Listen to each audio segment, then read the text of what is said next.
Yes, yes. Welcome back to the Black Currency Podcast. This is Bradley DLO Thomas.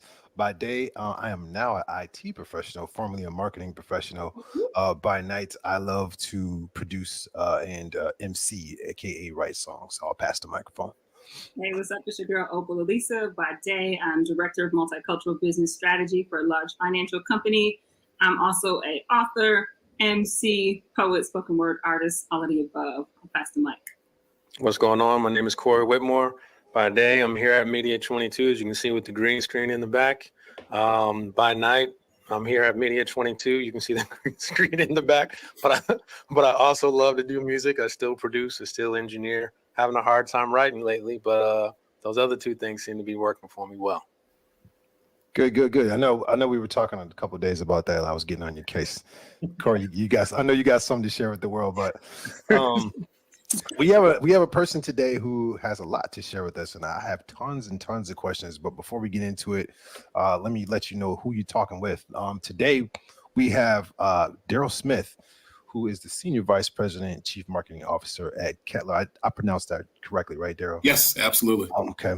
And he has over 20 years of experience in the multifamily marketing field, as well as other fields that we're going to get into in terms of marketing, digital media, and other things related to operations. So today we're going to really dive deep with him. First thing that I want to let all the listeners know, no matter what media that you're on, if you can see me on the video right now, you can see that I have a notebook. So please take some notes today. We were just talking with him earlier. I would say literally about 2 minutes ago, I took some notes from that. So you're definitely going to want to, kids, put your thinking caps on today, open your ears and your eyes, because he's going to have a lot to share with us. So Daryl, welcome today. Thank you for coming on the podcast. Yes, thank you. And sounds like I'm in good company of inspirational thinkers around not only my field of marketing, but multiculturalism and certainly entrepreneurialism. So I'm really happy to be here at home with y'all.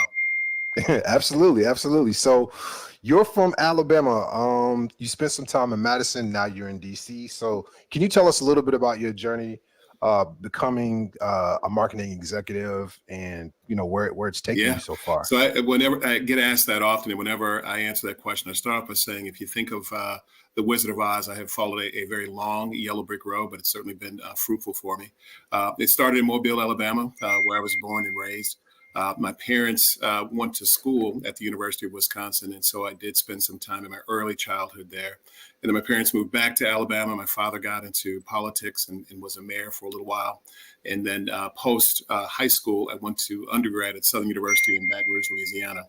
Got an undergrad degree in broadcasting, and from there I moved back to Wisconsin and attended the University of Wisconsin, where I got a master's in journalism. And while there, I worked for the local PBS station, Wisconsin Public Television, for a little while. Loved it. I thought, man, I'm going to be here the rest of my life, having a great time. Phone rings one day. I get a call from the PBS station in DC saying they were interested in me. And I was like, no, I don't want to go. And my mentor at the time, who was head of Wisconsin Public Television, was like, look, you got to take this job. It's a great opportunity. It's the #3 station in the country. He struck me a deal. He said, if you don't like it, I'll bring you back and we'll put you in any position you want. And I'm like, okay. So I moved kicking and screaming. And about 6 or 7 months in, I'm like, man, I love this place. This is great. About 6 months later, after I'd been there a year, I got an offer at the network, the PBS headquarters, which is also based in the DC area. Got to a great job there in operations, broadcast operations that distributes programming. And one day I got a call from that same mentor from Wisconsin Public Television. He said, hey, I'm in the building. I'm going to stop by and say hi. I said, all right. Met him at the elevator. We walked to my office and he said, hey, do you still want to come back? I'm like, no, I'm having a good time. This is great. I've got my second job, blah, blah, blah. And he said, I knew it. He said, I really wanted you to get out there. You're young. I want you to see what the opportunities were. And, sometimes you can't get those things back. And I really appreciated that from him. And even from the first time that I had a chance to spend some time with him, he was a really strong mentor towards me. He came into my office when I was at Wisconsin Public Television. I'd always wanted to meet him. And he was the president of Wisconsin Public Television. And he took time to come by one day and talk to me. And in 30 minutes of talking to me, he said, hey, I want to work on something for you. And I thought, he's just giving me, polite talk. 2 weeks later, he promoted my boss and moved me into her role. I had never spent any time with him up to that point. So he was a very authentic person. That's when I would say I first learned about what authentic people are and what authentic people do.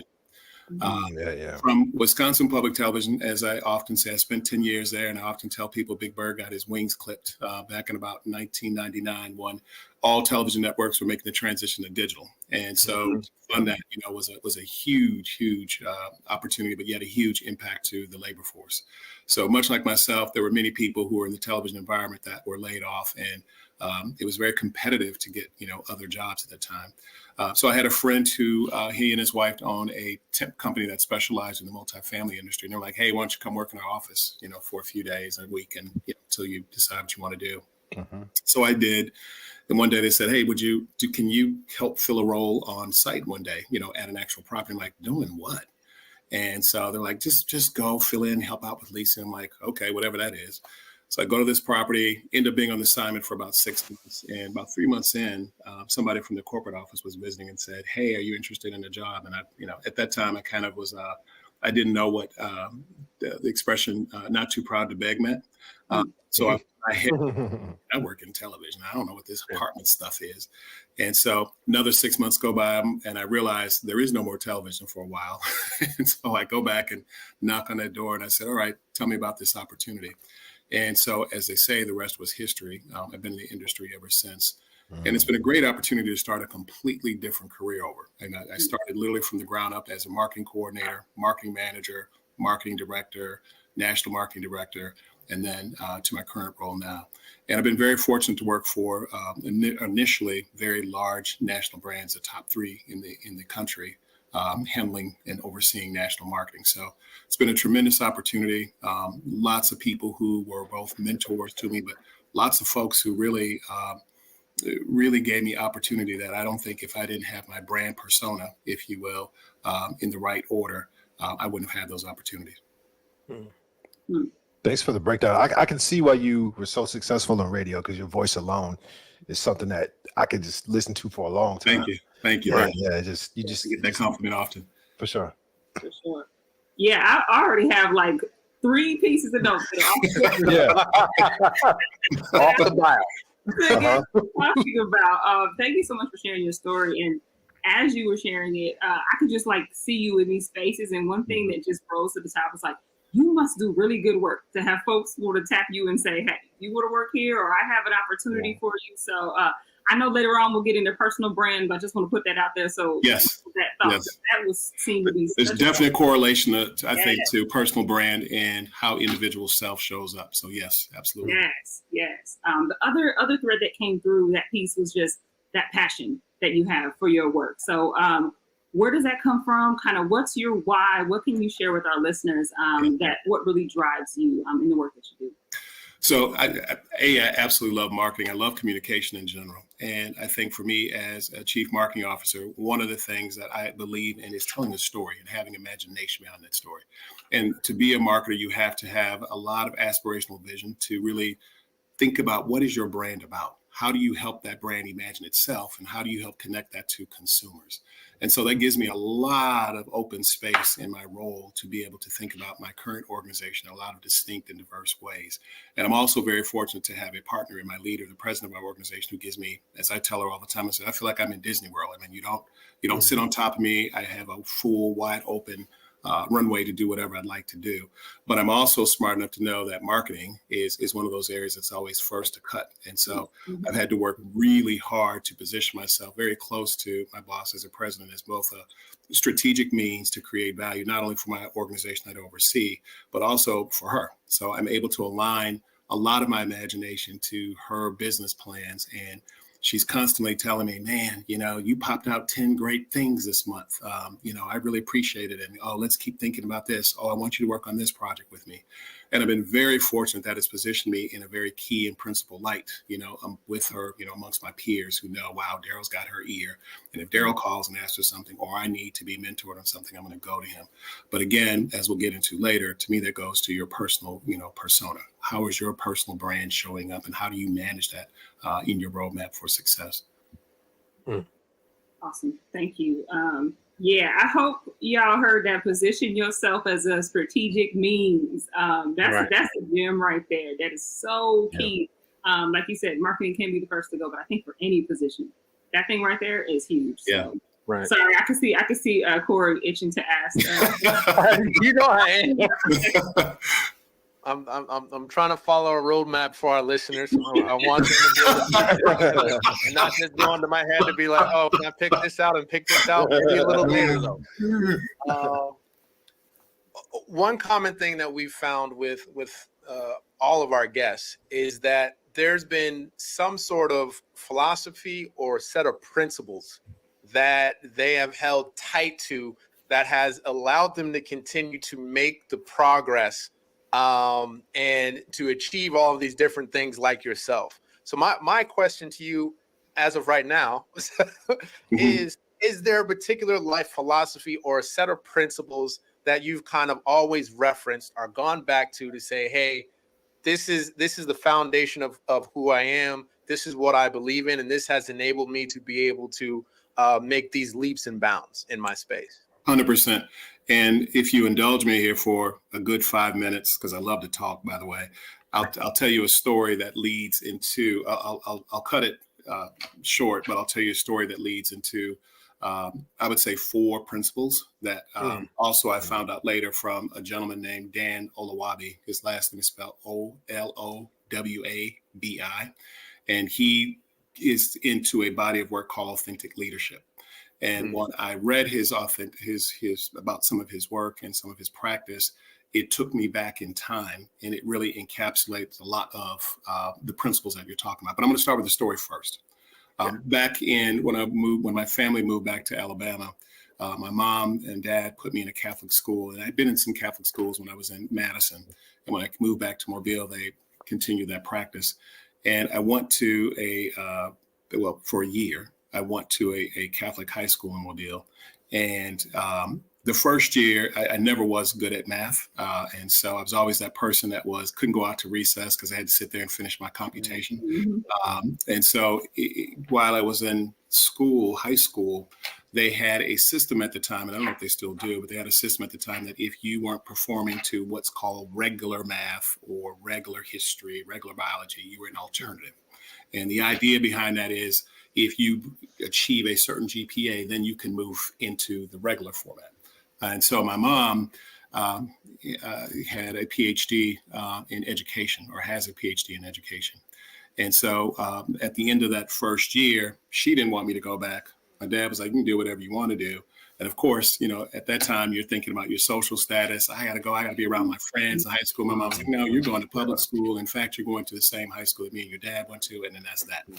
So, being kind of mischievous in high school, I kind of went to my dad and was like, Dad, Mom said I can't go. And Dad, I guess you just tell her you'd like to go there, blah, blah, blah, have a conversation. So the night before school started, I went and said, Daddy said that I could, which now that I'm an adult, I'm sure she was livid and saying, oh, your daddy said when I told you, okay. So my mom, she didn't say anything, which I thought was odd. So I'm like, that's strange. She said, okay, well, we're going over to the school tomorrow. I'm like, all right.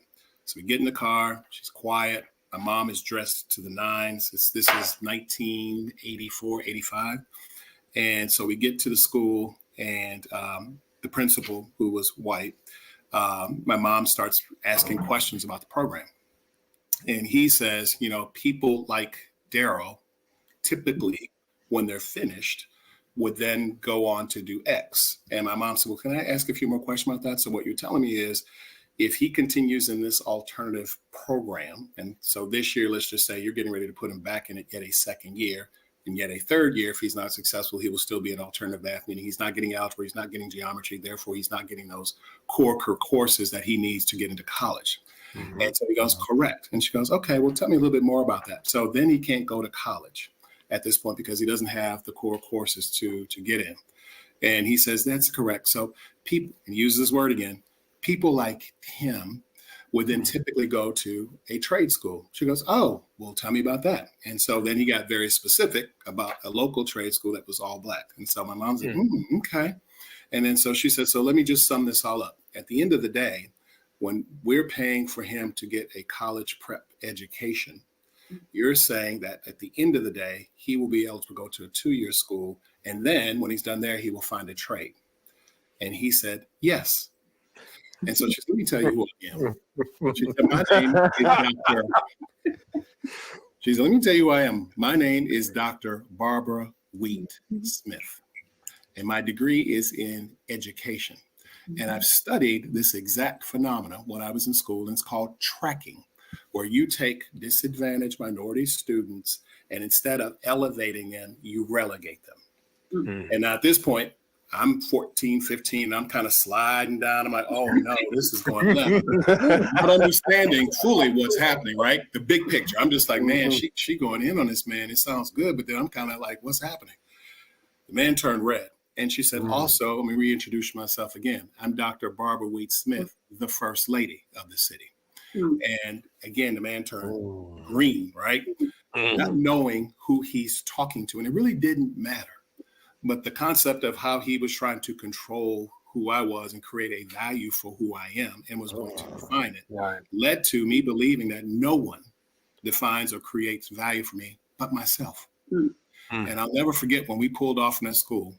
My mom is a smoker. She had that cigarette. She said, she looked over at me, not in a way that was, it was very empathetic. And she said, I know you're embarrassed. I know you feel some sort of way about what just happened. When you get older, you'll understand what that was about. And you fast forward several years later, as I started competing to be in the boardroom, to get to the C-suite, it's defining and owning my value and knowing who I am. And that nobody controls that but me. And so this Dan Olowabi has, in his authentic approach to leadership, has 4 things that he looks at. And one is understand yourself, lead yourself, understand others, and then that helps you to have the confidence to lead others.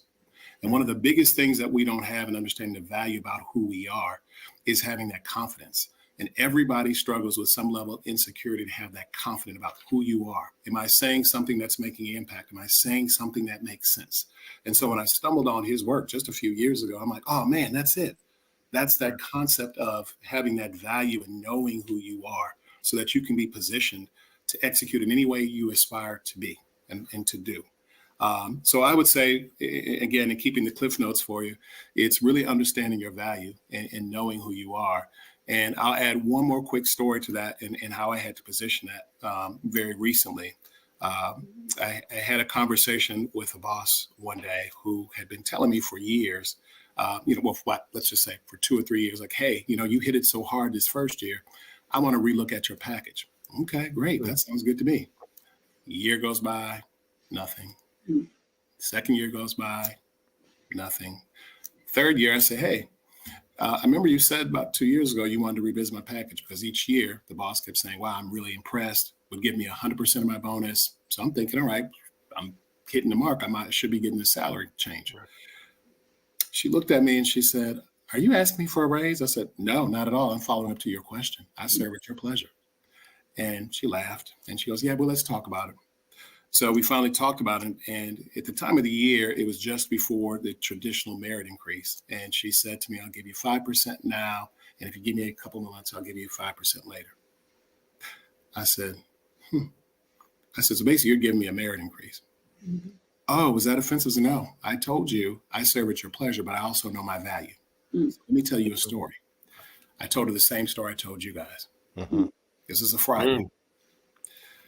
Friday between 3 and 5, we had this 2-hour conversation. We happened to have a meeting on the books that Monday at 8:30 about something completely different. When I got on the call, she went right to our last conversation and said, I couldn't sleep all weekend thinking about our conversation. Thank you so much for sharing with me. I love how you talk to me. I love how articulate you are about things, blah, blah, blah. And I've come up with, revised the plan. And what she came up with shocked me because the number was an odd number, meaning even numerically, right? She hit on the exact cent, and it represented a 29% raise compared to her trying to do a 10%. Right. And again, know your value and don't be afraid to position that value by knowing who you are and having that confidence to lead people, just like Dan Olowabi talks about, to lead people to your aspiration. Beautiful story.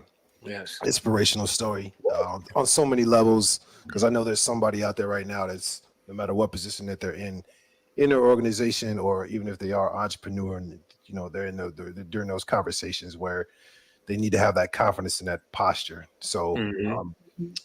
everybody who's listening, you might want to rewind the last 5 minutes. 'Cause that's exactly what I'm going to do, just to keep it honest. So you did mention your mother, Dr. Barbara Wheat Smith. Mhm. I think that it's clear that she's one of your mentors. Um, I'm very curious on your process of how you actually chose your mentors. I think we've talked about on other podcasts the need to have somebody to follow and to model, but I don't know if we've ever talked about how to choose the right person Right. to follow. And I'm interested to see what your approach has been in regards to that topic. You know what? That's a great question. I'm going to answer it in a non-traditional way. I would say most of my mentors chose me, Mhm. and it was because of, again, that personal brand, being in the right place, interacting with people who saw something in me that I may not have saw it myself, around my aspirations, and as you guys have been, my passion, which has always been there. And so they took me under their wings, so to speak. But I think in connecting further to that, because there are opportunities to choose mentors, in addition to the traditional approach of, I want to find somebody who I admire, someone who has passion, someone who is authentic, and someone who really has developed a career path to lead to some successful goals that you can truly see. They're not talking, blue pie in the sky. They're really talking about something that they can see and something that they've done, and how they continue to be motivated to do that. And so, but who is that person for you? And sometimes the people that you're looking for are right there in your face. It could be your family. It could be some very close friends. It could be somebody at work. It's when you start talking and engaging and being authentic to yourself, as I was just saying earlier, people also pick that up and they want to be a part of that in some way. You guys on the call may hang up and say, call me next week and say, hey, Daryl, I was thinking about something you said, and I want to talk to you about that. I want to connect you on something, because guess what? I'm a consider myself a lifelong learner. So even though I've achieved success of where I'm at now, I still want to achieve more. There's lots of things I want to do, and therefore anybody can continue to teach me and continue to nurture me around their respective space. So I think mentorship can take many different forms, but I think in a lot of cases you don't realize people are right there before you. Mhm. Absolutely, absolutely. Yeah, there's so much. Like DLO said, I'm rewinding that story again too. And I know your mom. She is one of my biggest and first top role models. So when you were talking about her talking to you with the cigarette, I wish they could hear it. Smooth and so smart and so everything. So thank you for sharing that. And shouts out to all the mamas who are doing that, showing up for their kids, because here in Madison and many other places, if you don't show up for Black boys every single day in a certain way, typecast real quick. So shouts out to her for doing that, and for you for capturing it. Like you said, you're 14 and 15, you're absorbing it, but you take it with you this whole time. So I wanted to get into, marketing is a huge piece of business, but really wanted to understand, what characteristics do you see in a leader? And one of the things that already has come through in both the story about your mom and you, and that story with your boss and leading to that raise, was just the poise that y'all had, right? Like you had it all and you held it, and then you let it go in such a, all I can say is poised way. So what are some of those characteristics? And do you agree with that poise piece? And then what are some other characteristics? 100% agree with the poise piece. I think the poise piece comes even more importantly for people of color, where you are typecast, so that when you are speaking up for yourself, whether you're a man or woman, you start to get this dissension of, oh, if you're a Black woman, you're this angry woman and she's mad. How dare she speak up for herself in the way she's articulating herself? In other cases, if you're I'm crying and I'm so upset, I don't know what's going on, I'm helpless, then you get a power structure that feels like, I have to help you, I can help you. But if you're a Black woman, there's a threat. Similar to the woman's experience, Black men also have to be thoughtful about how they articulate themselves and how they express themselves, because equally that can be perceived as threatening. I've had people act like they're afraid of me when I speak up, like, oh my God, he said something so, and I've never been spoken to like that. But Bob just told you basically in the meeting you were dumb and you didn't even say anything. He just talked down to you, but now I'm talking to you in a more thoughtful way, and somehow that's threatening. And to that extent, my father, rest in peace, when I was a little boy, would always sit in the kitchen, I would look at a dictionary. And I think this is how one of the reasons why I got into communications was we would spend time looking at words, understanding what they mean. I was always asking what something meant. And so whenever I started getting to work environments where I would write, when I had an opportunity to speak, people would always say, "You're so articulate." And I could take that in two ways. Some ways it was like, "Great, you're being authentic." Other ways it's this shock. Who are you? Where'd you come from? You're different. And that I'm not supposed to represent that because there's this typecast, there's this bias that's being played. So I think it is important, again, for you to understand your personal self, your personal identity, and that value, and be confident about what you're saying and how you present that so that people truly receive you. If not, they're going to get hung up on all these other things that they're looking for. And when they don't see them, that smoke sort of blows away and they're allowed to fully see you. They're allowed to see you as what I call visible. Some people don't see you as visible, and some people do. And visibility takes a lot of different format, but visibility in its own sense means you recognize me for who I am. And I could be a lot of different things. I am not one thing. I'm a diversity and representing a community that's all things. And so, but that's a path, right? And I don't necessarily hold the band up for all the different groups that I represent and all the different groups I'm a member of. I represent a segment of the diversity of that. So I think, it's extremely important to what you asked. That was so deep what you said in terms of the line where they get hung up on looking for the things that they're looking for to see. Right. I like how you separated that from the you as an individual and how you see yourself, because that's very important. So that was thank you. That was absolutely. That goes right into the branding, public persona, and a number of other things I would almost love to go on a tangent right now about. Let's go. Behind the Let's scenes. go, Curry. I'm staying focused, y'all. Many times with our guests, and some listeners I've talked to, sometimes they feel intimidated because we bring on a guest and they have all these accolades and of all these things that they've accomplished. And the recent conversation that I was talking with someone about was it's all a process. And in the music world, we used to use, we don't do CDs anymore, but compilation. Where it's a combination of of a couple of different things. And I try to explain to folks like there's always steps and levels that someone is building.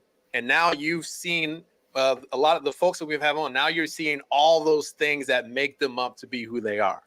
I give an example with my journey, and my first business was having a record label, and my second business now is more media based. But I couldn't do this job without having the experience of doing the record label stuff. All those lessons helped me to prepare me for this next step for this business. It wasn't that, I just had the answers and, and it just all came to me. I was able to jump into it. No way. If I hadn't had that previous experience, I would not be able to do what I'm doing right now. So with that being said, what for you, especially in the with WPR and the public television in that space, what are some of the things that you were able to take away, some of the skill sets you're able to learn that really helped to build you up and build up that personal brand? Yeah, I would say there's a couple. One, most importantly, was just the field practice.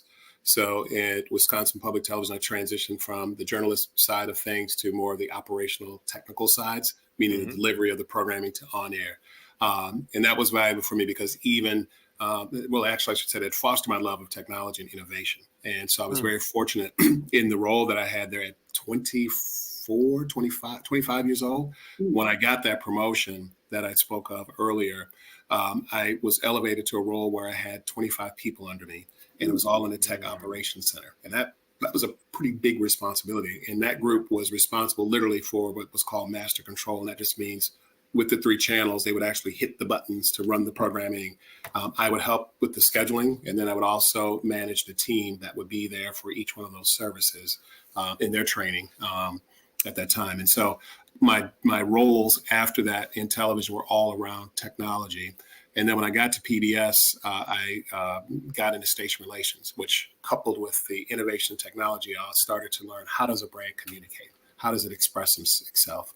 And then, which was a great runway for me to then transition and start a whole new career over for the next 25 years in marketing. So the practice was in technology and communications. And then there's the leadership challenge, how I had to learn then, hey, I've never managed anybody before. Somebody just said, I'm giving you 25 people. Now, what do I do with it? Some are full-time, some are part-time, some are much older than you who are looking at you like, how did he get it? I've been here longer than him. So there's that confidence, right? You have to really understand self to lead self so that you can lead others, much like Dan Olawabi has in his authentic leadership practice. And that's why I said before that resonated with me later when I discovered that, because really a lot of what I had to learn, even based on your question, encapsulates all of that. So the technology along the practice, learning the communication formation, coupled with leadership, I think in those early days in my time in public television, which was great, really fostered that. And I was really, really fortunate to have people in those early days who really, really cared a lot about me. They were very authentic. I mean, I've been extremely unfortunate in my career, and I'm highly humbled for that, to have people who, as I said, I didn't have to go find them. They interacted and found me. And I'm just truly blessed for that, because each one of those opportunities, as you were saying earlier, created that maturity for me to success. And if I hadn't, again, if that personal brand hadn't showed up in the right way, they wouldn't have taken those opportunities away. Wow, that's a great path. I'm very curious about you've obviously are holding a very large title in a brilliant organization. What is it like being in the C-suite? What is it like being Black in the C-suite in your experience? How much time do we have left? I think I have to cut you off at 20 minutes. I'm very curious to see what he was holding on to that one. It's a deep one. It's a powerful one. And I will tell you this. I've been in this role for 6 years, and it fell in my lap a lot faster than I wasn't even looking. And my current boss found me, and we hit it off, and we've been stuck together since then. And it's been a great opportunity. But a lot I've had to learn through that. And Corey, when you were asking your previous question, it is a compilation, and I call it maturity.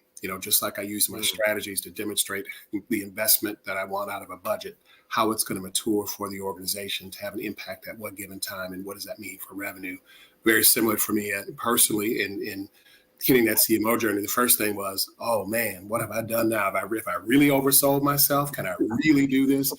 And I'm a big history fan, particularly around early periods of African Americans in this country, particularly around enslaved and moving on forward. And a lot of what I did in graduate school was around media minorities as well, in terms of how we fit and how we plan to things.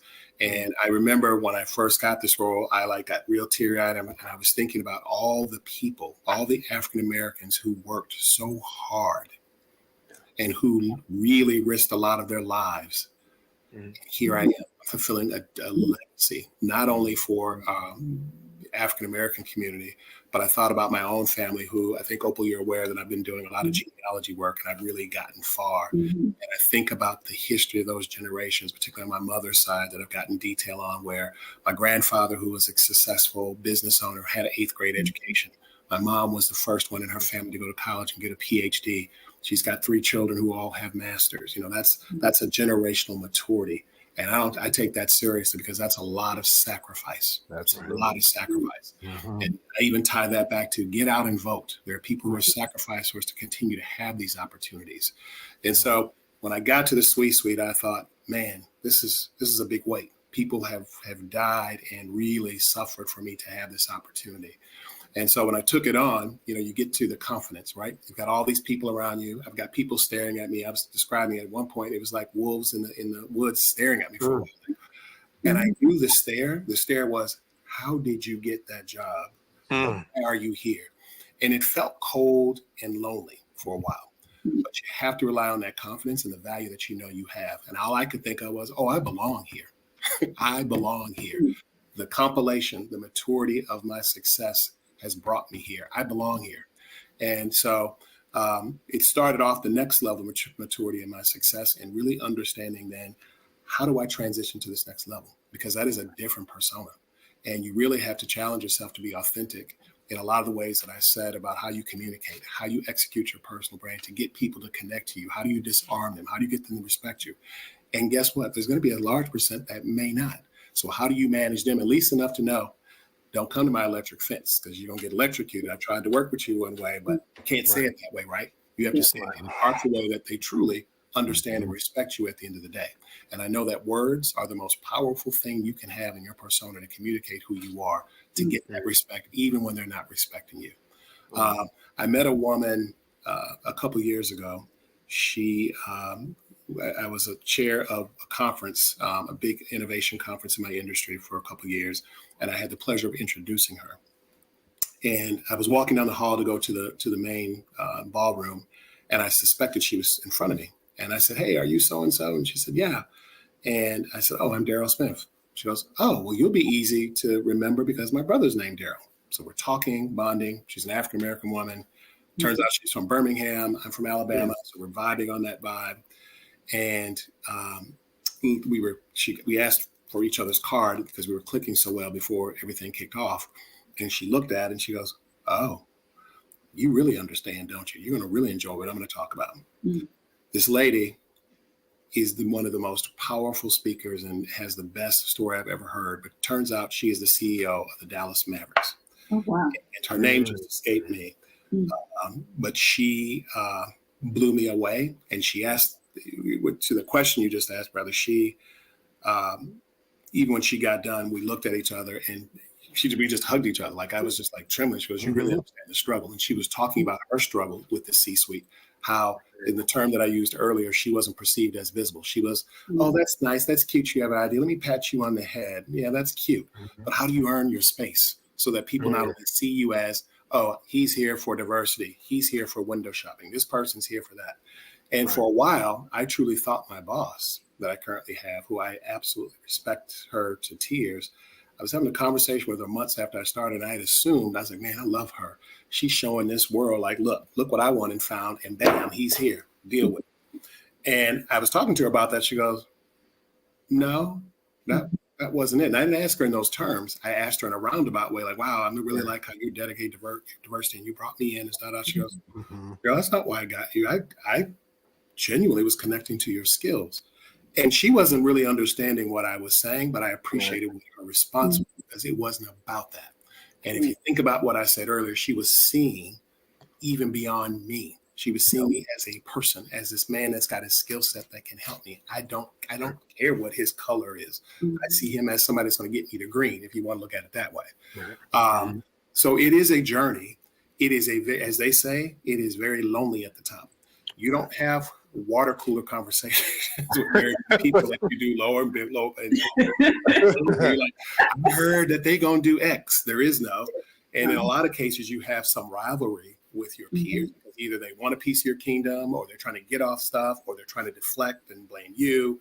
And so you get into a whole lot of whatnot. And so, I had to learn how to play and participate in that. And then also, it's not just for me.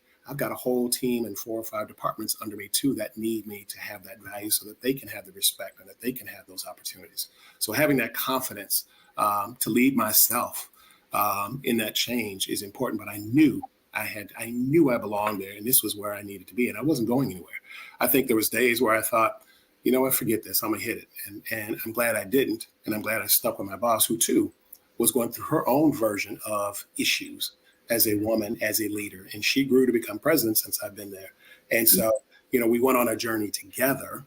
going through the same things. And I hear her oftentimes say, I really want to be respected for who I am and not this woman that gets, patted on the head. So it's been a great journey, but it is cold. And again, just like, Dan Oluwabi says, you've got to be able to understand yourself. You've got to develop your own confidence. And like I've said earlier, my thing is know your value. And when you know your value and you're being authentic and you're confident in that, it will transcend itself in a lot of different channels, that you're moving through. And that's that maturity, Corey, that you're talking about. Mm-hmm. Wow. I mean, another quotable, just like the maturity of my success has brought me here. Like so many gems. Like that's the one that I'm going to put on a sticky note, put by my monitor. When I feel imposter syndrome all up. Right. You said so many. You said so many good words, but that piece I just have to stick on. And I wanted to get into talking about traits of a good leader, but after you just shared, like that's way too basic.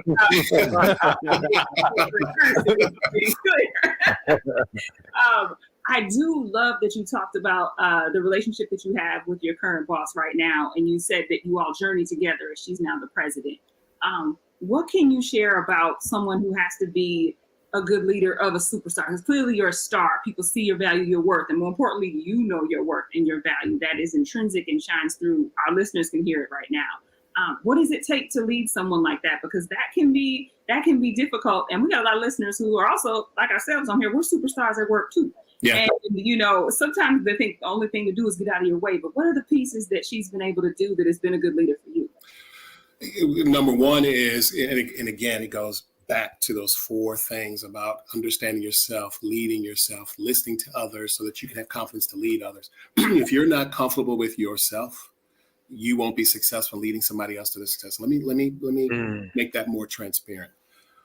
I have a habit of, with my department heads, if they're working on an initiative, and my boss is always receptive to this, is I'll say, hey, I'm going to put you in front of her. I want you to tell her or talk to her about this strategy because it's key for something she's working on. She conversely loves that because she's like, you know what? You're not intimidated by them. You're not trying to hide them. You're not trying to take their work. You're a good leader. You're putting them in front of me. It gives them an opportunity to elevate, to understand how do I communicate to somebody at the next level. So they appreciate that I'm taking something that I perceive as positive and valuable and saying, hey, I'm going to nurture you. It's so important and so valuable to what the company's doing. I'm gonna put you in front of somebody. I don't need to take it and go and say, oh, look what Bobby Joe did today. But no, here's Bobby Joe. That's their visibility. And I'm comfortable enough, and again, confident in who I am, that I've set a strategy. This person has achieved something significant in the strategy. And guess what? Not only have I led them and helped shape what they're doing, but I can put them to the next level so that next level gets exposure to it. And my boss loves that all day long. And so for a leader, as you mature, you've got to know that there's different levels of people. And so how do you listen to them to understand how to nurture them so that they respect you? I have team members who I consider specialists. They're my department heads. Some of them, I've done their roles before. Some I have not. And in any case, even if I have, I don't sit on top of them. Some worry about like, hey, the department head came from your area. I bet he gets on you all day long, but I don't.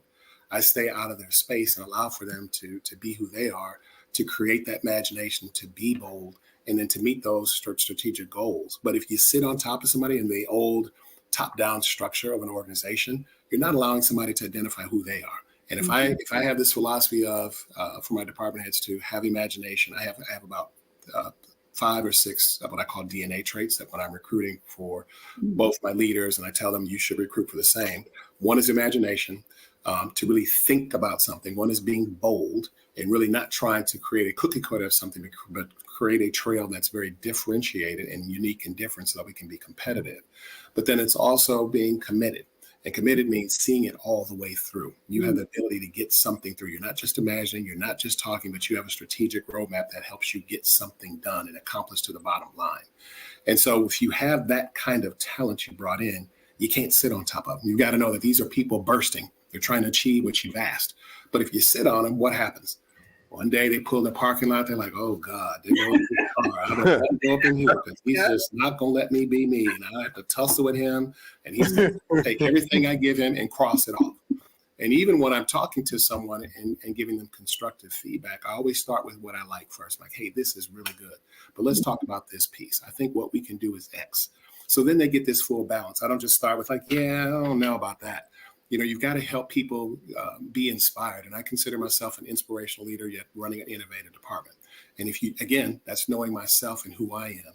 And if that's knowing myself and who I am and how I perceive the world, I also have to manage the talent that I say I want and bring in. A lot of people say, yes, I want this great person, but how do you manage a great person? And how do you manage a person that's at a VP level versus a person that's at a manager level? Those are two different people, right? And they need two different things. A person at the VP level is much more elevated. They're mature. They don't need you sitting on them. A person that's at a manager level does need a little bit more nurturing. They do need you to sit on them. You can't give them that room because guess what? They're probably going to fail because they don't have the maturity to have that kind of space. Yes. Ooh. I want to inject that into every single leader of every organization. Nonprofit. That was fire. Well, you know what else, though? I learned about 10 years ago, I read some business journal, and it said that 90% of managers and leaders fail. They're not good. And if you rewind the tape in your life and you think about, Opal, that passionate articulation you just said, that means that we all have experienced more times than not someone that's just not a good leader. Someone's just not a good manager. And it makes sense. And that's because if you're not being authentic to yourself, and as Corey, you and Brad have asked, what's your philosophy? And are you living by it? I just had a debate with, unfortunately, with a distant cousin who was talking about being in their truth. And I thought in my mind, like, are you serious? And it really comes back to what we're talking about, because if you're living your truth, people don't have room to doubt. They have room to respect and understand. And it's a difference. And I hate when somebody uses, and I'm glad you guys have asked a lot about philosophy and can see in my story how the philosophy has continued to mature itself. But you can't just say idle words. And when you're talking about managing team members, they know the difference in today's most popular word, authenticity. They know the difference because it's not just saying it in words, it's living it, and it's also making it actionable. So authenticity also creates action. And if you don't have the balance of both, you're really not exercising, your full truth. This is powerful. I'm just going to take a breather after that one. Man, this is powerful. Okay. Let me kind of go back in time slightly to something you said. Pick apart something that Opal put out there. See if I can connect it. This is how my mind's going. It's like, so we were talking about your C-suite experience and the experience of it being lonely at the top and a lot of the different things that you have to navigate. Opal puts out there, and for a lot of our listeners, that many of our listeners are that superstar at their job, at their location, maybe in their field, maybe. No, I don't even want to say maybe. I'm pretty sure feeling and going through and experiencing some of the same things that you're experiencing, but at a different level. My question, not only for myself, but for them, is how do you navigate that? What is your support system? How do you continue to show up in places that sometimes feel like they're continuously trying to knock you down? Yeah. Because that can wear on folks and I think some people are looking for what are those other things I need to support me, keep me strong mentally, emotionally, to continue this fight. Yeah. And that's real, right? That's what you just said is authentic in itself, in the sense that, and this is why you heard me say earlier, I always say I work in Disneyland, and I often tell even my peers, my industry, who have challenges trying to execute their marketing strategy because they can't align with vision. So first and foremost, when you are looking for that job, you got to know how to interview that employer just like they're interviewing you. And while it's not foolproof, and in my current role, me and my boss often laugh about our dating period. We dated on purpose. For I think it was 4 months, from September to December. And we met about 4 or 5 times at this coffee place. And we always say, Bob's is our spot, because that's where we would meet. And I'll never forget, I strung it so long. I was laughing to myself the day we met, which I knew was going to be the last time we were meeting, that she was out of breath talking to me, trying to sell herself. It was like, I just need to know right now. I said yes or no, because I'm like, I got to know, because I'm happy where I'm at. I need to know all these different things so that I can get a sense. Are you going to support me? I gave her a presentation that she wasn't expecting on one of those interviews so that I can say, hey, based on what I heard you say, this is what I would do. Are we in alignment? Is this what you're looking for? If not, we probably can go on. Right. She was blown away. She goes, I can take that right now and plug it right in. So we're definitely aligned. So that was a check. And I said, hey, are you going to support me for at least 2 years? I'm not saying there's affinity on these key things that I would need budgetary resource on to be able to make those initiatives move. Yes, check. So we're getting some alignment so that I don't get into the role and fail. And so very similarly, how do you in interviews make it a two-way street? And I tell my department heads, and I do the same thing when I'm hiring. I always say, when we're hiring new candidates, we thank them for their time. And we also make sure to say, hey, this is a two-way street. We want to make sure we're getting to know each other. So I want to make sure you have a bank of time to ask me questions during this interview process, in as much as I'm going to have a bank of time of some set questions. That way you're getting in alignment. Because if you're not in alignment, you get to other problems. So first and foremost, if it's a new job, you got to get that alignment with that employer. And there's certain key things in that example, as I used, there were certain things that I knew I had to have to be able to be successful. And that's just on the work side. How do you assess the personality? Ask questions about, hey, what's your communication structure in the department? And about 7.5 out of 10, there probably isn't one. So communication structure, I'll give you an example. In mine, it is I have one-on-ones each week with my department heads. I require them to have one-on-ones with their team. I have a department meeting once a month with all the departments and I have a very structured agenda on making sure that they understand what the strategy is, what the company's doing at a high level, and I have other departments share what they're doing. I also do quarterly coffees with every single person that's not a department head. I will call them and have a 30-minute virtual coffee and say, how you doing? What's going on in your world? What can I do for you? What ideas do you have? I want to make sure that I'm accessible to them. I don't want to just be locked away and them not having access to me. But that then, if somebody asks me that, which they do in interviews, they'll say, hey, how do you communicate with the team at your level? Do they get exposure? I'm like, yep, here's the structure. And people always say, wow, that's great. Because then, again, I'm setting this course of I care, I'm interested, your ideas, what you're doing matters. So you also have to interview not only for the practice and what you think you can do, what are some of those leadership traits? How do they communicate? And communication is one of the best ways to figure out how they will probably transact. So let's just say you're past that. Now you're in the environment. So that's pre-environment. If you're in the environment, one, you've got to assess how long have you been there? One, assess what have you learned? And then assess where you're trying to go next. That's step one. Step two is the person that is currently responsible for you able to do that? Are you going to get a maturity to success with that person based on those three buckets? Is two. Three, if it isn't that person, also, whether it's that person or not, contrast that with the company. What is the company trying to do? And how does that still align with the maturity of where you're trying to go for your success? Is it still possible or is it not? If it is possible, then, and if your stakeholder is not balanced to that, then maybe there's another opportunity in another department, or maybe there's another opportunity under another person.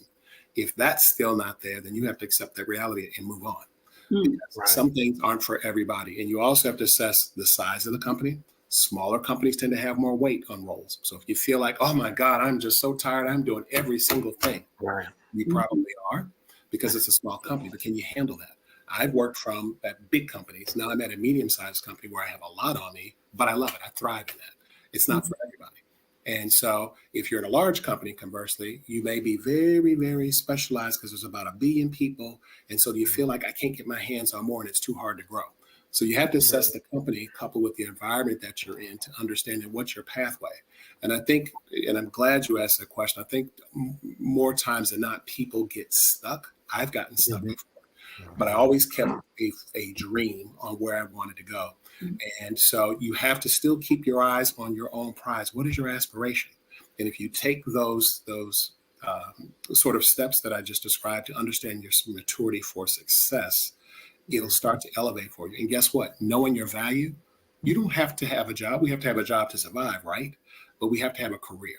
And a career will foster your passion for your success. If you're not doing something, you're happy, and you're not working with a partner that's making you happy, or as I say about my boss, I feel like I'm in Disneyland, it's Right. probably not the place for you. And guess what? Right. I know I'm very fortunate because, and the other thing I will tell you about being very fortunate is I finally concluded 2 years ago. I was talking with some peers, and we were just, now we're at this point of, I'm just tired now. We're at the kind of the last part of the runway of our careers.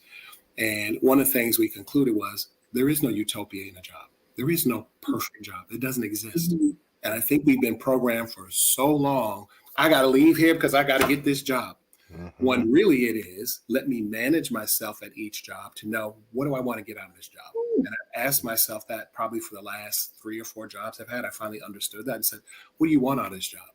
And when I start checking the box every year, did I get it? Am I growing? Am I doing these things? Do I stay? Or do I start looking for something else? Because naturally, you can hit your ceiling, right? You can grow and say, dang, I'm not doing everything, or I'm not excited. But I don't think the average person realizes that's because you've grown and you need something else. And either it's in that environment by those different boxes that I just mentioned, or you have to go somewhere else. But we spend too much time on that hamster wheel, spinning, because we don't understand how to put ourselves in a perspective for success. Meaning, how do I break myself down to what I'm looking for and what I aspire for? And am I around the things that can help me get there? That was the perfect litmus test for folks in these jobs. Yeah. Broken down piece by piece. Mhm. That was amazing. Thank you. Yes, my pleasure. Yeah, I'd like to work with some AI to get the manuscript. I'm dead serious because you broke that down in a way where it's, to me, it all leads back to your personal brand. I'm going a little bit off the script here, and I know that you keep bringing that up, and it's so important. And you've kind of talked about some of the elements of developing out that personal brand. But what is your path to developing how you developed your personal brand? And obviously, I can see how that has impacted everything that you do, of why you do it, how you interact with people, why you say what you say, and why the work that you do what you do. So if you could kind of share with us how you develop that personal brand and how that's helped you. Yeah. So a personal brand is who you are and how you're selling who you are to other people. And it takes a lot of different formats, but it has to be authentic. You can't fake it. I can't walk around and say, oh, I want to be just like him. And but that doesn't feel right. It has to be something that's natural to you. And it takes a lot of forms. One is how you express yourself, how you talk and how you communicate, how you listen, how you respond to people. If you take all that up and put it under one category, that's communication, having very strong and deliberate interpersonal skills. And that's important. Second is, what's your identity? What do you look like? Do you want to come to work in a t-shirt? Do you want to have your hair a certain way? I know for me, I have my look of how I want to look as a CMO, and it's literally everything you see right now. This is my look every day, even down to the glasses. I like these glasses because it adds an element of my persona. So when I'm talking, are people taking me a certain way? Are they perceiving me as in command? He's confident. He's assured. He knows what he's talking about. All of those create your persona, but then your persona has to be rooted in values. And everything you guys asked earlier about philosophy gets behind the persona so that you can create this feeling of presence. And I love presence. And I don't know, and let me tell folks what presence is. If you think about when you walked in a room and somebody speaks or somebody gets introduced to you, you feel all of this energy. And not very many people have it. I've been seeking that and running for it because I love when I see somebody that can fill up a space. If you think of former President Obama, he can fill up a space. Former President Bill Clinton can fill up a space. For friends of mine who were journalists who, when Clinton was first running for office, said that man has such energy and personality. Like you feel like he knows you personally when he walks up to you and looks at you and shakes your hand. That is a persona. That is, what do I want people to perceive of me? It's also developing trust and integrity about who you are. If you're running a business, you've got to have some persona so that people can invest in you, so that people will follow you, so that people will come and connect you to other resources in a networking opportunity.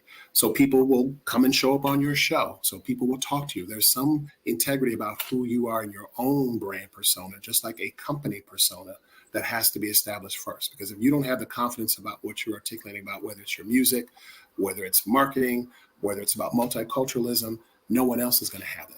But it has to be all enveloped in a certain perspective, because people walk around with bias. It's just a natural thing with psychology. But you've got to, as I was telling you earlier in my previous examples, you've got to move the smoke from that so that they look around that bias and say, oh, wow, who is that? Okay, I'm listening. You've got my attention.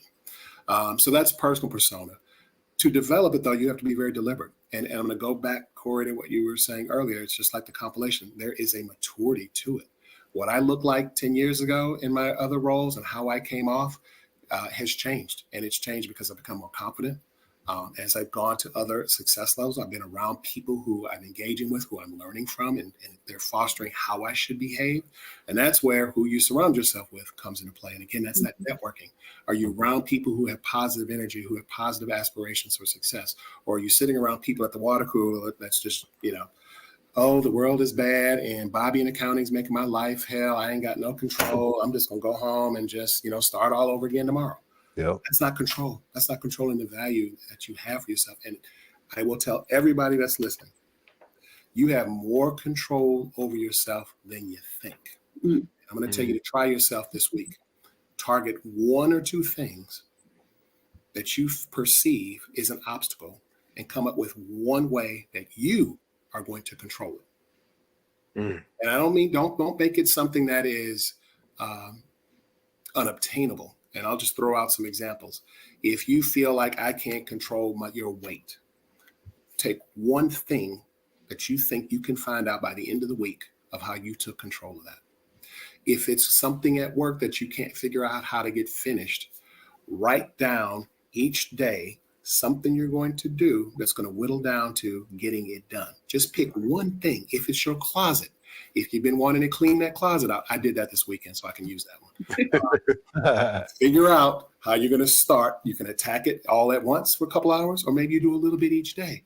But that would demonstrate to you how much you're controlling things that you perceive are obstacles in jobs and career and launching a business. All of those things that you have aspiration on that may seem so foreign and so far away are actually more obtainable than you think. But you got to do something. Success in anything you do isn't something that rings the doorbell and say, hey, success is here. You ready to go? You've got to go outside and find success and bring them home with you. But I think that persona has to be nurtured in how you're outwardly perceiving the world. And it's also, radiated in the philosophy that you have about the world, much to all the great questions that you guys have asked today. Thank you. I don't know about y'all, but I got lists of homework for me to do. I mean, I feel like I should pay you. Then I feel like my company to them for what I've learned here. Oh, so dope, so dope.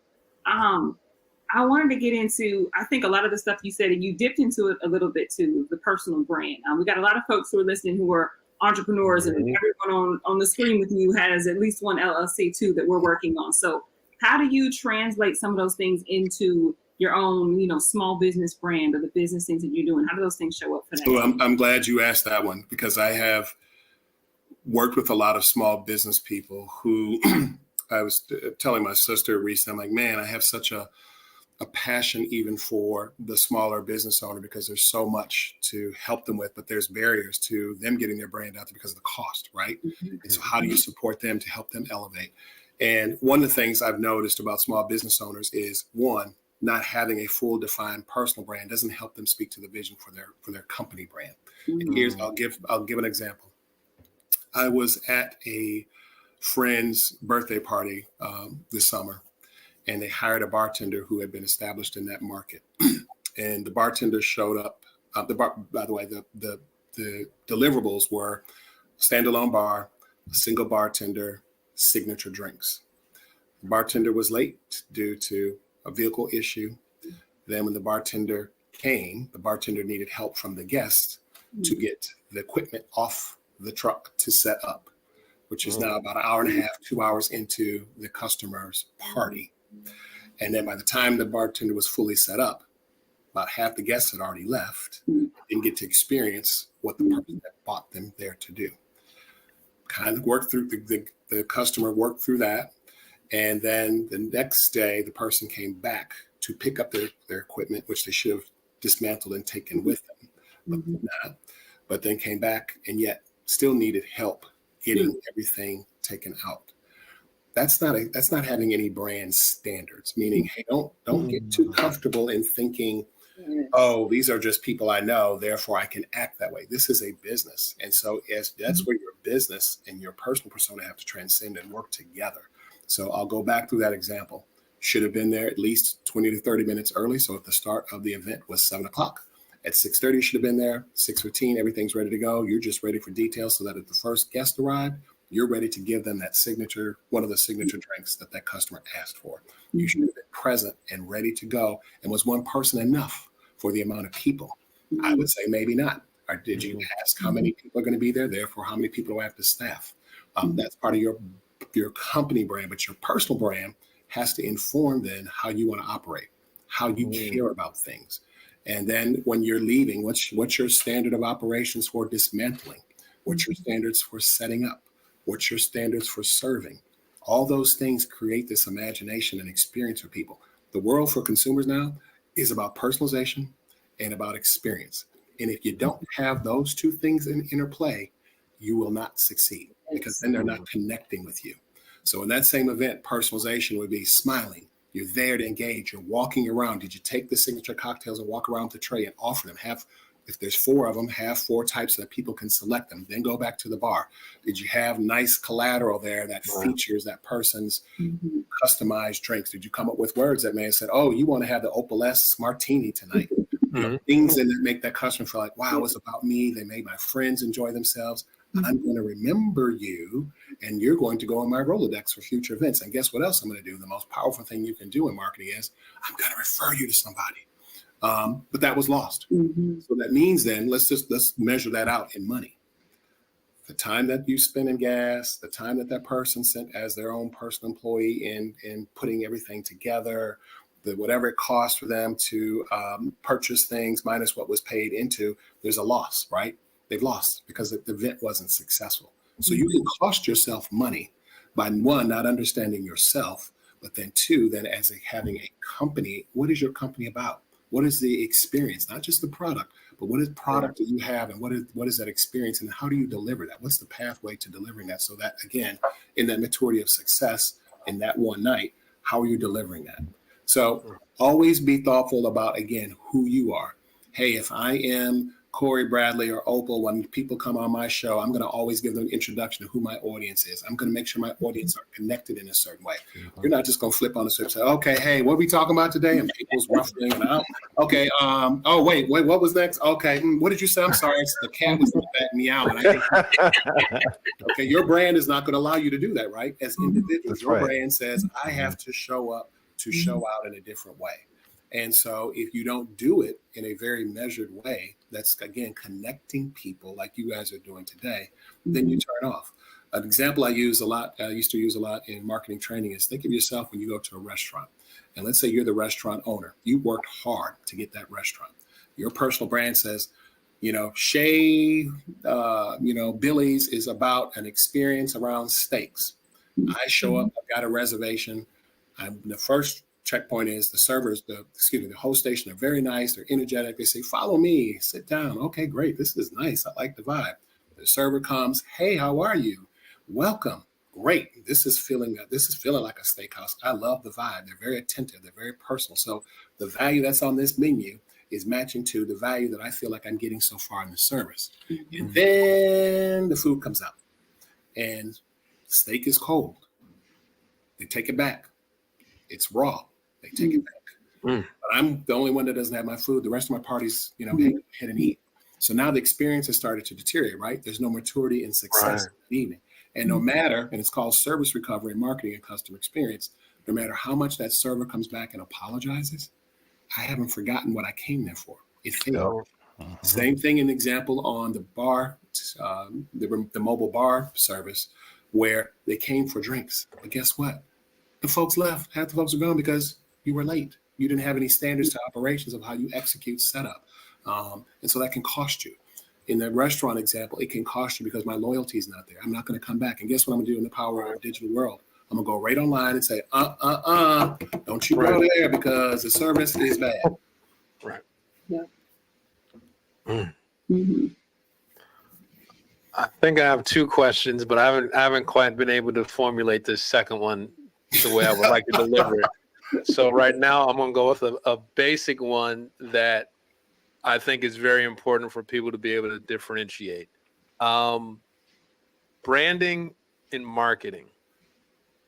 Can you break down the differences for folks? Because even with artists sometimes coming in, it seems like they conflate the two a lot. So we can like take that just quick step back just to make sure that they are clearly getting the ideas that you're disseminating to them and really being able to take it and know exactly what I need to do with that. Yeah, 100%. That's a great question. So marketing and branding are, while they're in the same universe, they are two distinct operational actions. So in marketing, it is the means and the channels that you go to sell your product or service. And branding is the way that you're managing that value around that service. And so there is what's called brand equity. So if you think about what I was just describing in terms of the restaurant and describing in terms of the bar, there is a brand that has to be managed. And if I'm responding to that poorly, then I have taken away from that value, which no matter how much you're selling, that means then if you balance that out in cost, what it cost me to sell to you, and now I've got the experience, there's negative because there's a negative outcome. So that means that I'm at a loss from a business standpoint.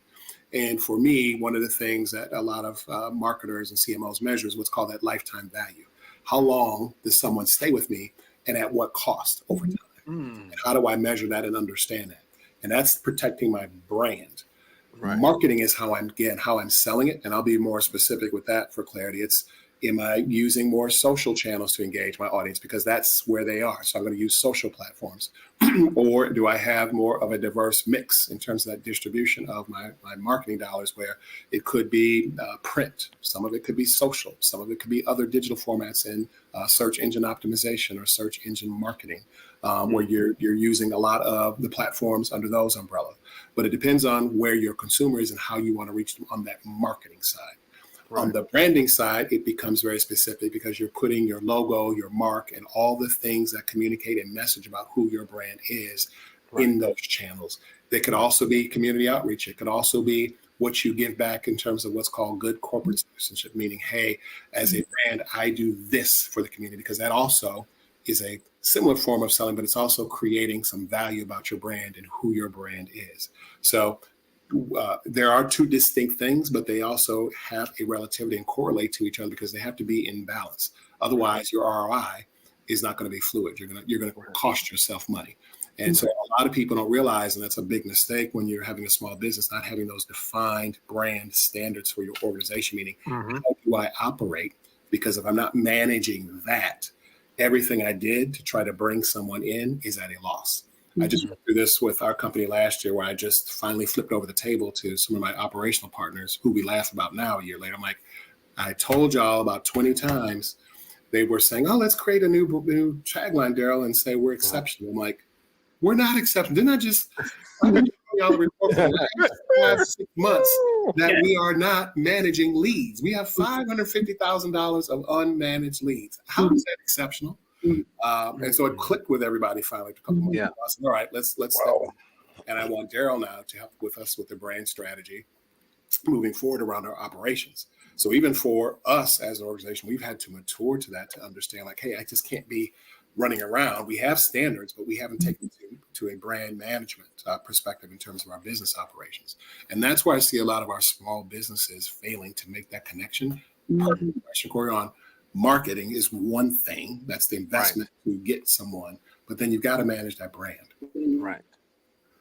Can I try and see if I can formulate this second question, because I feel like some of our listeners, especially in the music space, could find some value in this, and I'm kind of picking your brain on this, because I think things have kind of fluctuated where many artists will come in, and I had we had a long conversation, I think last weekend or 2 weekends ago, about, and maybe this is more industry specific, about product and then the branding and the marketing around the product. And the argument was the artist kept hammering me about, I'm ready to go because I got the product. The product's good. I came here with the product. You heard the product. I got quality product. Let's go and put this to market. My thing was, they ain't looking for you. You have no established brand. The product is good. I agree with them. The product was good, but you don't have an established brand. People don't quite know what they're getting from you. I feel like you have to be able to sell who you are now, especially in music, along with just having the product. And then you actually need to construct a marketing plan off of that brand. But it was, and I don't know if these things have to be in perfect balance, meaning that the product has to be here and the branding and marketing needs to be here. I don't know if one's more of an alpha than the other. What type of balance should folks be looking for when it comes to that product versus that brand and marketing? Yeah. So for music as a product, and I'll go with what you said earlier about compilation and maturity, right? Yes. So there is the artist. Yes. There is the product, the artist being the individual. Let me clarify. Yes. Mm-hmm. The product being the song. Yes. Two different things at its inception, right? But they have to go together. And I'll use Prince. I don't know why he popped in my head for some reason. Mm-hmm. Prince. So there's the artist, Prince, right? But he had a persona. His persona was his look. Remember I talked about my look? His look. Mm-hmm. He had a favorite color that he threw in with that, which he went by purple. Yep. He had an identity in the fonts that he was using. Right. In the clothes that he wore. Right. And so that was him, right? Now, connect the look to the songs. Mm. His songs were real cerebral. I mean, right. Yeah. And it made you think of this person who was like, wow, man, this guy is, you read it, it's like he's a poet, like he is deep. Right. And his clothes are eclectic.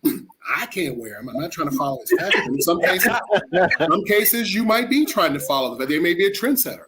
Right. But they have to go together. I can't wear a spacesuit and then sing a rap song. Right. Because then that identity, again, that persona, that personal brand is canceling out what I'm singing. And the genre of music in which I'm singing. So in that sense, it's thinking about the genre.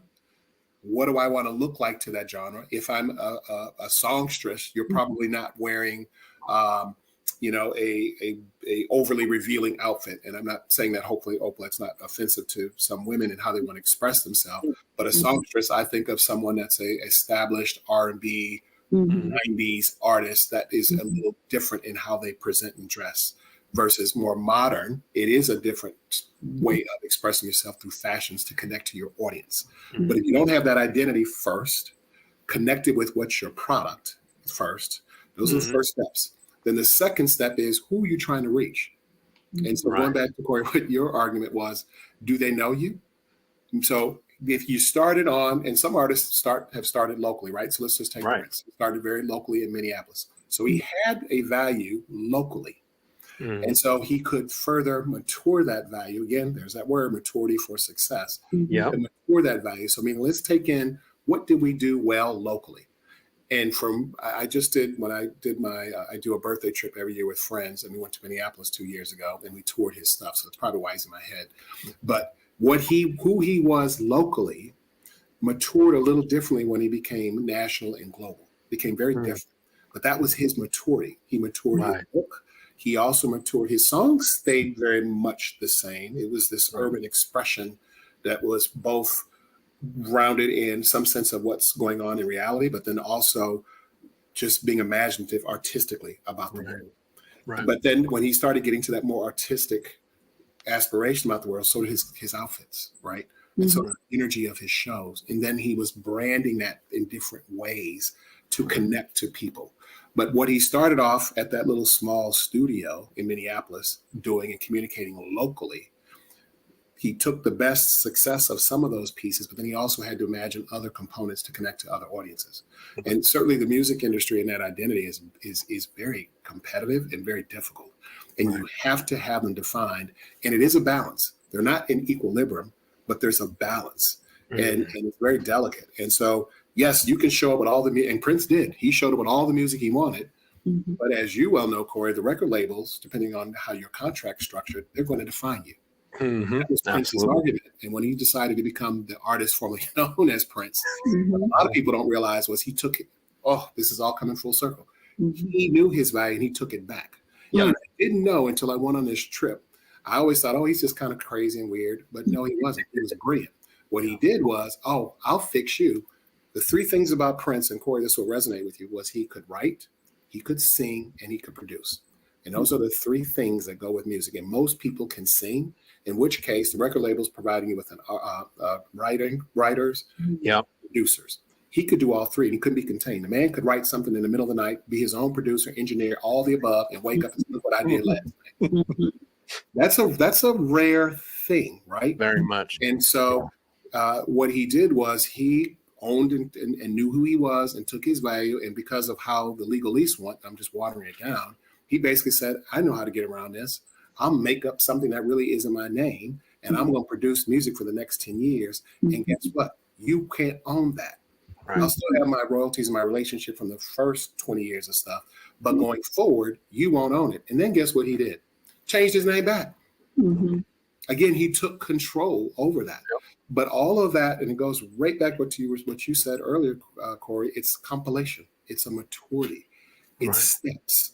And I think what happens is there's an eagerness sometimes when people step out with business, or again, in this case, you've got this identity about who you are. There's a lot of ego that comes into play sometimes. Mhm. And you've got to be able to check that ego and have some reality and grounding yourself to know I've got to be patient and take these steps to get to where I want. It doesn't happen overnight. And certainly in the music industry, that's so competitive and it's so much stuff to be conscious of.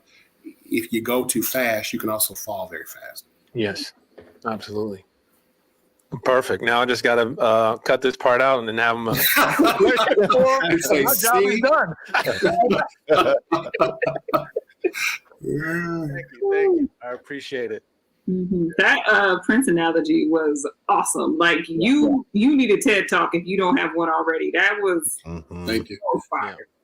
Yeah, that was definitely fire. I'm interested in your perspective on marketing and artificial intelligence.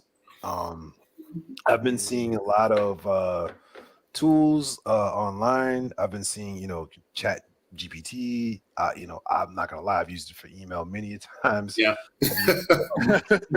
Get together like ideas that are just kind of scraped together and kind of prompted it, how to use it. So I guess what's your thought on this new technology and Yeah. how it's going to be used in just in marketing in Yeah. general, branding and business operations? Well, perfect timing for that question because I do a multi-year marketing strategy. And I'm getting ready to do 24 to 26. And as part of that journey, I had my boss lock arms with me, I should say, in the last 2 months where I've been going to some of my current marketing vendors and trying to understand what their blueprint is. How can they help me elevate to the next level with that? And a lot of what I do, the end user is our site level people, our leasing associates at the site level, and some of their managers and how they deliver the experience to the customer for sales and for resident experience. And so it's things like how can I make their life more efficient on the requirements that I have for them in their daily requirements through AI. And some of the first and foremost, let me say, the first couple of weeks that I had my boss sit with me, and she loves technology. So I'm like, you can partner with me. I want you to understand what I understand because this is going to be a big journey. There's a cost, there's this. So she goes, no, it's perfect. I want to do this. So I had her sit in some meetings, and we both, by the end of that week, were like, my head hurts. Like, this is both scary and it is very complex. And depending on your particular business practice, you really got to understand it because it's getting to some scary levels. On the scary side, one of the things that Google is doing, which is both, it's kind of upsetting the apple cart, but they have a nobility in why they're doing this, is that the opportunity for fraud is going to be even. It has potential to be exponential. Oh, sure. And so now I don't think for those of you who use, if you're familiar with an app called Reface or Giphy, you used to be able to find artists on there and stick your face onto it and ha ha ha. And I use it a lot. I still use Reface a lot, but I used to get famous people and put my face on it, friend's face, and send it out. I went back in March to do it and I couldn't find anybody. I'm like, where's everybody at? I can't find all these faces. And I realized oh, with AI now, there's all these legalities that are coming out to protect people's identity. But even with that being a form of entertainment, in the world of AI, you can take that to a whole nother level. So on the political level, even for governments, someone could potentially imitate a head of state and cause some national security challenges. And so in some, you really have to start thinking about what are those guardrails you have to put around your business practice to do that. A partner that I'm working with that has a bot that we use currently, we were going through that with them, and they've already built over 400 and some thousand guardrails around the system just to protect consumers when they're interacting with our teams and what's going out. Yeah. And there's this thing in Chat GPT right now that's called hallucinations.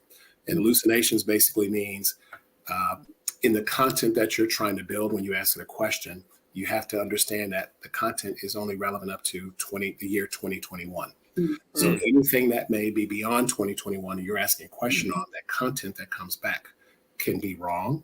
And that's what they call hallucinations. So if you say, write me a speech from, the debate last night. It may come back and say, in 1976, George Bush said, blah, blah, blah, blah, blah. And it's like, oh, that's wrong.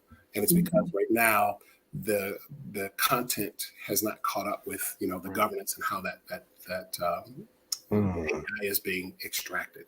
So you have to have a wall around it to understand it. And the way we're perceiving it is, and was told by a vendor, is we're no longer creating content, but we're supervising content as AI, because you're going to have some ability to understand, like, yes, I asked for something. Yes, I got it back.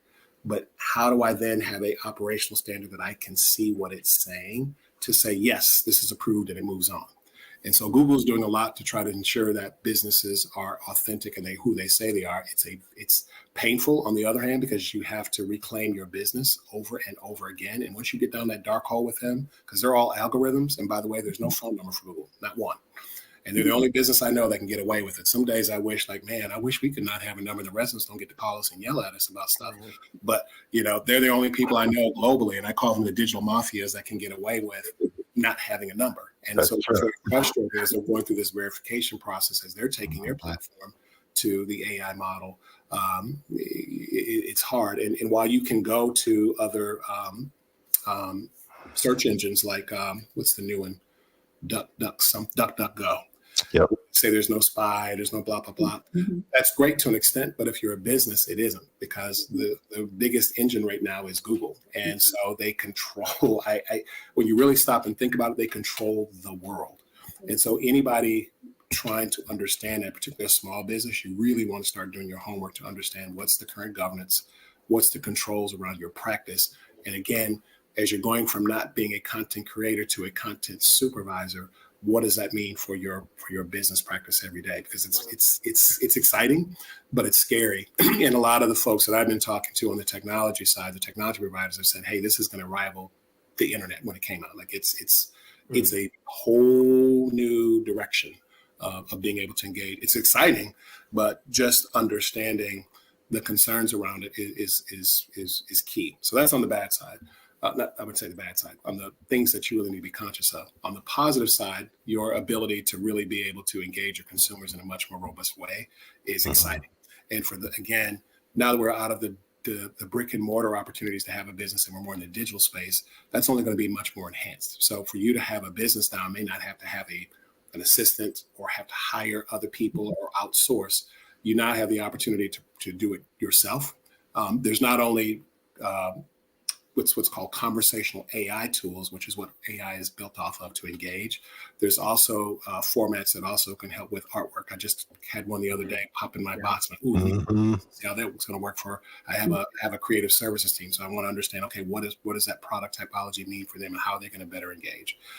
So there's lots of different platforms within that conversational AI that can engage your business, but you really got to start doing the homework. There's a lot of folks coming out saying, I've got this Chat GPT, I've got this AI tool. And again, what's your business about before you step into that? And it's early right now. So you don't want to go too fast, because everybody's popping up with some, I would say 1.0 format, but it's a very elementary format, because it's a highly fastly evolving, technology.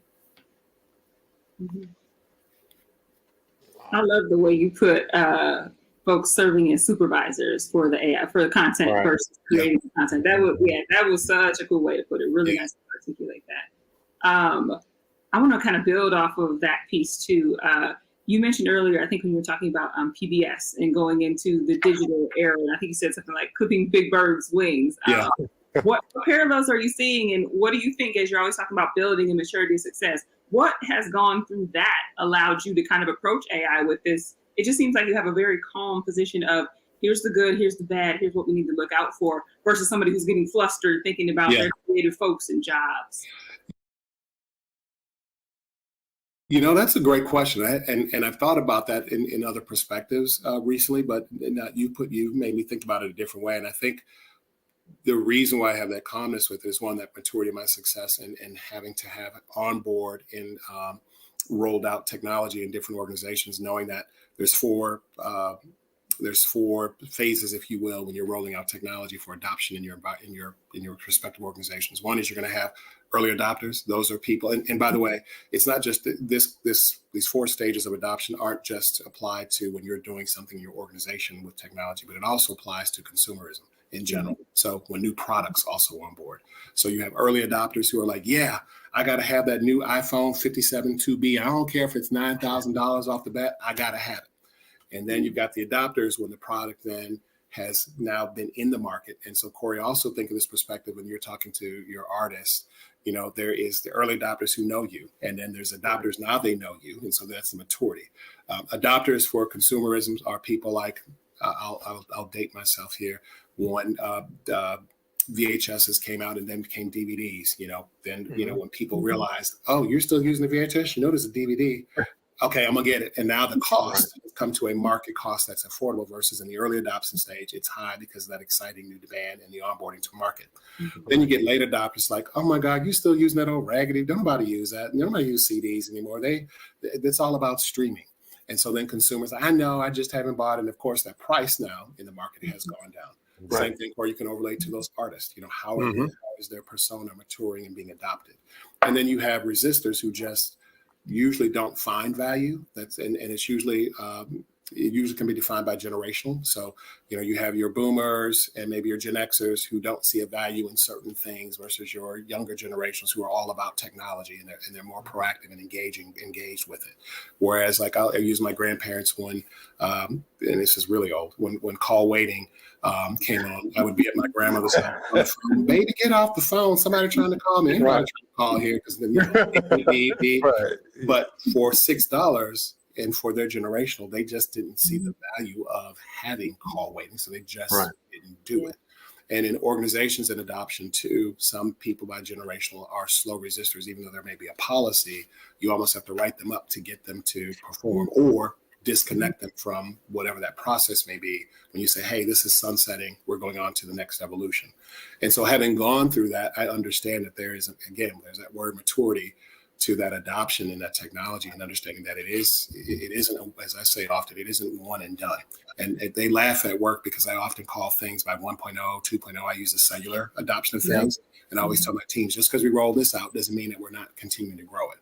Right. And so I think that's what gets me to that, Opal, is I've done it enough. And even in my own personal experience, I can look back and say, wow, I remember when phones didn't, when there was call waiting. I remember when there was no cable. I remember when there was just 3 channels.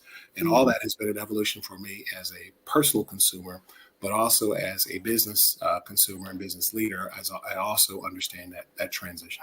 And even back to my days at PBS, that was pre, HD. And I remember thinking, you can splice up channels. I wonder what that's going to look like. So we can have 12 channels at one. What is that going to mean? I understood it conceptually, but it wasn't until it was launched. I'm like, aha, now I can see how this signal got spliced up and digitized in a way that you can do more with that signal than we could when we were in the analog format. Nice. And we've seen that with music too. It's evolved and video content, it's become, streaming, and you can see the clamps and governance there, just like with AI. There's those governance that's going to happen, just like if you guys remember Napster, when that was one of the first. You had to put some governance on it, right, to manage that content. So think of AI in that same context, that just like with streaming, when streaming first came out, there was all these legalities that had to be defined it's going to be the same way now in content supervision. Mm. I feel like we're gonna need an update on this type of conversation in about a year. Yeah. Oh God. Yeah. It's moving fast. Yeah. The way things are moving and how many people are now getting into that market. Yep. It's really incredible. Every day I see 5 different ways to do things via AI. And it's just really changing, industries, and including the industry that I'm in, a whole heck of a lot. So, absolutely. Oof. All right. I want to be respectful of time, and hopefully, if we send something out, in a year, maybe we can do that update with you, and really gather that perspective of where things are going. Because I still got some old questions, if I'm gonna be honest, from stuff off here, and then once I edit it, I'm probably gonna have a few more. But we are interested, and we are always interested because we pick up some great titles.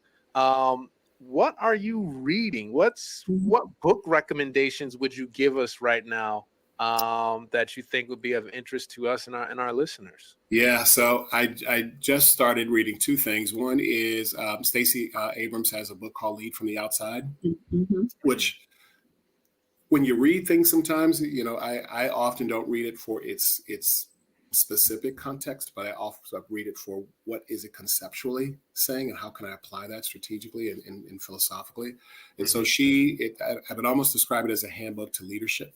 And it also takes some perspective too on different groups, from women, people of color, LGBTQ, and how those groups can lead in environments that are traditional, if you will.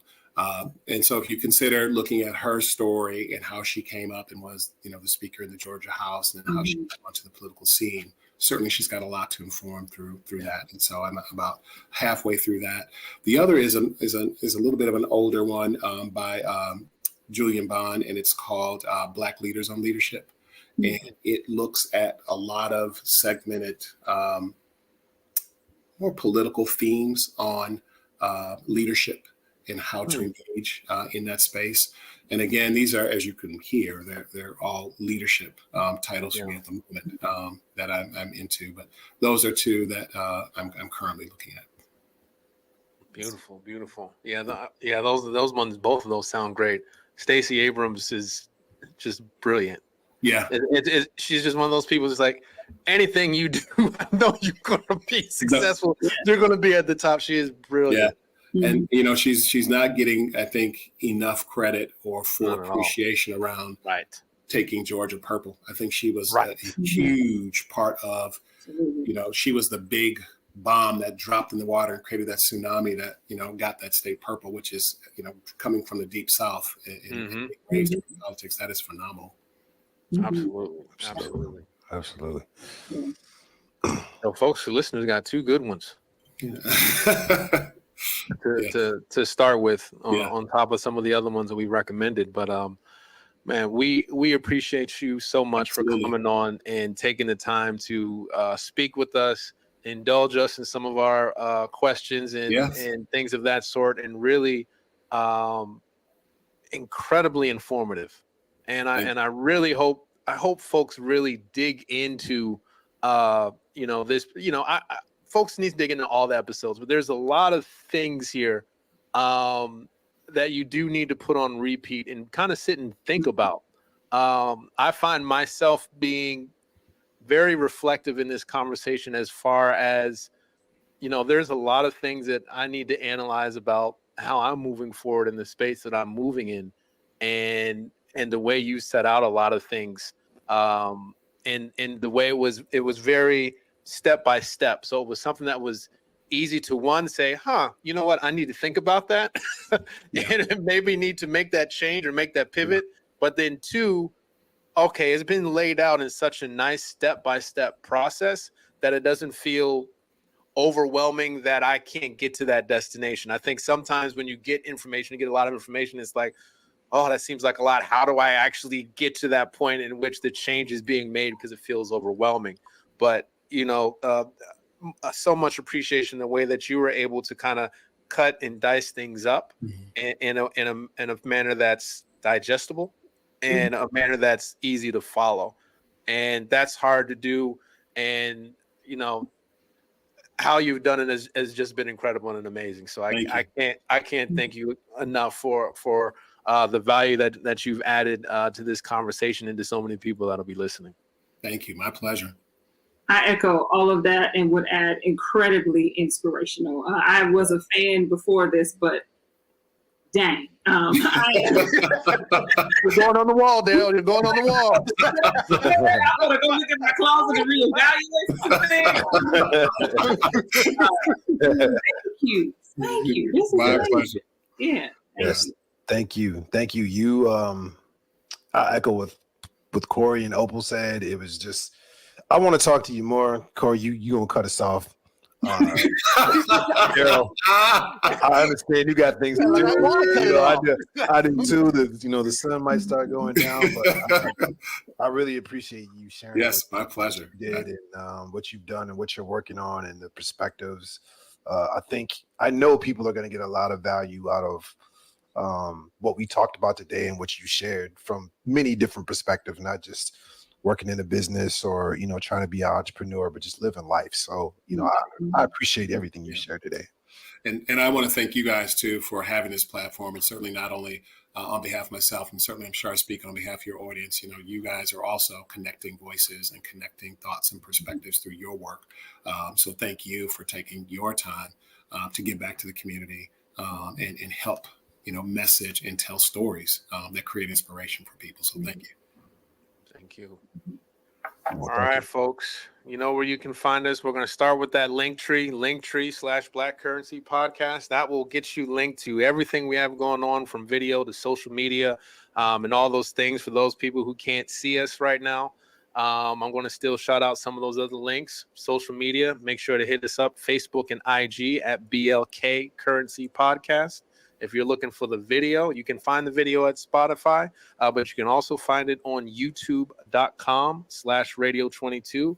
And you can find this episode and some of our previous episodes at myradio22.com/BLK Currency Podcast. If you tune into Radio 22 Monday through Friday at 8 a.m., you will be able to hear some of the older podcasts and some of the newer podcasts we'll be pointing out. So if you go to the myradio22.com, and you can go and listen in wherever you're at. Mr. Smith, I appreciate your time and you joining us today on this podcast. We can't thank you enough. Thank you. All right. And for our listeners, we appreciate you listening in. Let us know what you think. Please leave your comments, ideas, things of that sort. And we'll catch you all next time. Have a great one. Peace. Peace. Peace. Bye.